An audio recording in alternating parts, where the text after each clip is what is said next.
দীর্ঘ ১৭ বছরের নির্বাসন শেষে দেশে ফিরে প্রথমবারের মতো বাবার কবর জিয়ারত করলেন বিএনপির ভারপ্রাপ্ত চেয়ারম্যান তারেক রহমান।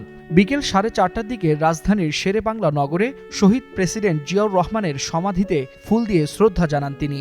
সমাধি প্রাঙ্গণে পৌঁছতেই আবেগঘন পরিবেশের সৃষ্টি হয়। আনুষ্ঠানিক দোয়া ও মোনাজাতের পর পাশে থাকা নেতাকর্মীদের তাই এলো ইনোভার, যেন আপনি লাইফে থাকেন রেডি প্রতিদিন। Innova, designed for now. সরে যেতে অনুরোধ করেন তারেক রহমান। এরপর একান্তে কিছুক্ষণ দাঁড়িয়ে দোয়া করেন তিনি। দীর্ঘ সময় পর মাতৃভূমিতে ফিরে বাবার কবরের পাশে দাঁড়ানোর সেই মুহূর্ত সবাইকে আবেগাপ্লুত করে তোলে। এর কিছুক্ষণ আগে গুলশান থেকে রওনা হয়ে বিভিন্ন সড়কে নেতাকর্মীদের ভিড়ে আটকে যায় তার গাড়িবহর। আইন শৃঙ্খলা বাহিনীর সহায়তায় পরিস্থিতি নিয়ন্ত্রণে আসে। দীর্ঘ ১৭ বছর পর ২৫ ডিসেম্বর দেশে ফিরেন তারেক রহমান। ওই দিন ঐতিহাসিক গণসমাবেশে তিনি দেশ গড়ার অঙ্গীকার ও বৈষম্যহীন বাংলাদেশ গড়ার প্রত্যয় ব্যক্ত করেন।